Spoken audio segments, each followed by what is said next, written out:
बिस्मिल्लाहिर्रहमानिर्रहीम। अस्सलामु अलैकुम वरहमतुल्लाहि वबरकातुहू। अफजल है कुल जहां से घराना हुसैन का, नबियों का ताजदार है नाना हुसैन का। एक पल की थी हुकूमत बस यजीद की, सदियां हुसैन की ज़माना हुसैन का। मिट्टी में मिल गए इरादे यजीद के, लहरा रहा है आज भी परचम हुसैन का। अंदाज़े बंदगी है निराला हुसैन का, सजदों में लाजवाब है सजदा हुसैन का। मेरा नाम है मोहम्मद नदीम बाबर और मेरा नाम है हुबिया यूनस, और हम आपके लिए लाए हैं एक ब्रांड न्यू एपिसोड, क्योंकि वारिस टीवी आज तक कभी पीछे नहीं रहा किसी मुकाम पे भी। फिर शान हुसैन को बयान करने में वारिस टीवी कैसे पीछे रह सकता है। उम्मीद है आपको हमारी काविश पसंद आएगी। और जैसे कि आपको पता है, चाहे वो ईद हो, चाहे वो बकर मंडी की शूटिंग हो, चाहे वो 14 अगस्त हो, हम आपके हमेशा साथ रहते हैं। अब बात यह है कि इस शान हुसैन के ऊपर जितना भी बोला जाए वो कम है, जितना भी लिखा जाए वो कम है, क्योंकि ये वो लाजवाल कुर्बानी है कि जिसको कहते हैं कि कत्ले हुसैन असल में मर्गे यजीद है, इस्लाम ज़िंदा होता है हर करबला के बाद। लेकिन कहने का मकसद ये है कि दीन को इतना मुश्किल कर दिया गया है, जहाँ पे हर इस वक्त उम्मत का बंदा परेशान है। हम समझते हैं 23 साल नबी अस्सलाम के दौर के, सहाबा इकराम के दौर के, खुलफाए राशिदीन के दौर के, आज तक हमने कभी नहीं देखा कोई वहाबी था, कोई सुन्नी था, कोई शिया था। वो सिर्फ मुसलमान थे और कहते थे ला इलाहा इल्लल्लाह मुहम्मदुर रसूलुल्लाह। अब हम क्या करें, जिसको सुने वो सही लगता है। उम्मत बहुत परेशान है।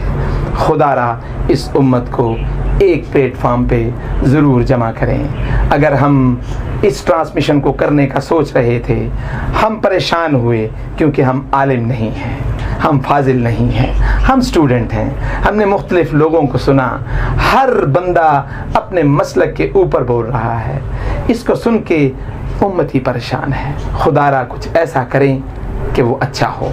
आप जो कर रहे हैं उसका फ़ैसला, खैर इसका फ़ैसला तो अल्लाह के यहाँ ही होगा, और वो भी क़यामत के दिन। तो खुदारा सही मैसेज दें। अज़ल से ऐसा ही होता आया है कि बातिल मिट जाता है और हक छा जाता है। वहाँ 72 थे और यहाँ हज़ारों की तादाद में लश्कर थे।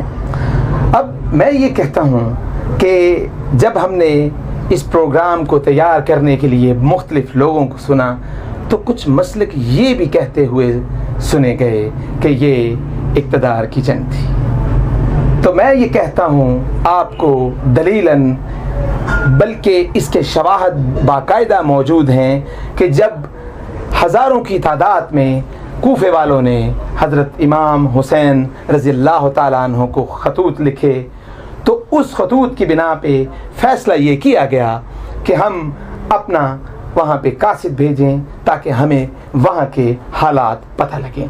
तो इस बात के पेश नज़र हज़रत मुस्लिम बिन अकील रज़ी अल्लाह ताला अन्हु और दोनों उमर शहज़ादों को साथ में भेजा गया। अब जब इमाम हुसैन रज़ी अल्लाह ताला अन्हु को ये ख़तूत मौसूल हुए, तो आपने फ़ैसला किया कि मुझे ज़रूर कूफे जाना चाहिए, क्योंकि बातिल को मिटाने का यही वक्त है। तो आप रज़ी अल्लाह ताला अन्हु ने इसका फ़ैसला किया और कूच फरमाया। और जैसे ही आप कूच करते हैं तो सुबहान अल्लाह कासिद मिल जाता है और ख़बर देता है शहादत की, हज़रत मुस्लिम बिन अकील की। अब यहाँ पे रुक जाएं वो लोग और कान खुल लें, सुन लें वो लोग कि जो कहते हैं कि ये जंग थी। जब इस बात का पता चल गया चलते हुए ही कि आपके और आपके शहज़ादों को शहीद कर दिया गया है, तो फिर अगर आपके जहन में जंग होती, इक़्तिदार की जंग होती, तो आप वापस आते और मदीने तैयबा से एक लश्कर लेके जाते। क्योंकि नवासा रसूल के जहन में उम्मत को परेशान करना नहीं था। इसके बावजूद आपने ये फ़ैसला किया कि नहीं, कूफे के लोग चाहते हैं, और इस शहादत का जो हुआ है उनको बहुत अफसोस हुआ। हालांकि एक जगह पे मैंने ये भी पढ़ा कि हज़रत मुस्लिम बिन अकील रज़ी अल्लाह ताला अन्हु के जो बड़े बेटे थे उन्होंने भी अर्ज़ की, लेकिन आपने फरमाया कि हम ज़रूर जाएंगे। हज़रत मुस्लिम रज़ी अल्लाह ताला अन्हो की शहादत का पता लग जाने के बाद भी उन्होंने अपना सफ़र जारी रखा। कूफा से आने वाले कुछ लोगों ने उन्हें कूफा के लोगों के इरादों के बारे में मुताला भी किया, लेकिन उन्होंने अपना सफ़र अपने नाना की खातिर, अपनी नाना की उम्मत की खातिर जारी रखने का फ़ैसला किया और सफ़र को जारी रखा। क्योंकि उसकी मेन और बेसिक वजह ये थी कि आपको जो मौसूल हुए खतूत उनकी तादाद तकरीबन 10,000 थी, और उन 10,000 लोगों ने कूफे में होने वाले यजीद के जुल्म को बड़ा ही ओपन और वाज़े तौर पे बताया था, और बड़े पक्के वादे किए थे, कस्में खाई थी कि हम आपके हाथों बैत करेंगे। लेकिन उनको क्या पता था कि कूफे वाले तो होते ही बेवफा है। और मुझे ये हैरत होती है कि 72 लोगों के लिए, जिसमें कि बच्चे, बूढ़े और औरतें शामिल हैं, उनकी खातिर 4,000 का लश्कर भेजना कुछ बात समझ में नहीं आती। समझ इसलिए नहीं आती कि ये मसला एक ऐसा है कि कमीना यजीद समझता था कि उसको हुसैन रज़ी अल्लाह ताला अन्हु की शान का पता था, उसको इब्ने अली रज़ी अल्लाह ताला अन्हु की ताकत का पता था, उसको नवासा रसूल की शान का पता था। अब ये खौफ था कि हुसैन जब मैदान में निकलेगा रज़ी अल्लाह ताला अन्हु तो क्या शान दिखाएगा।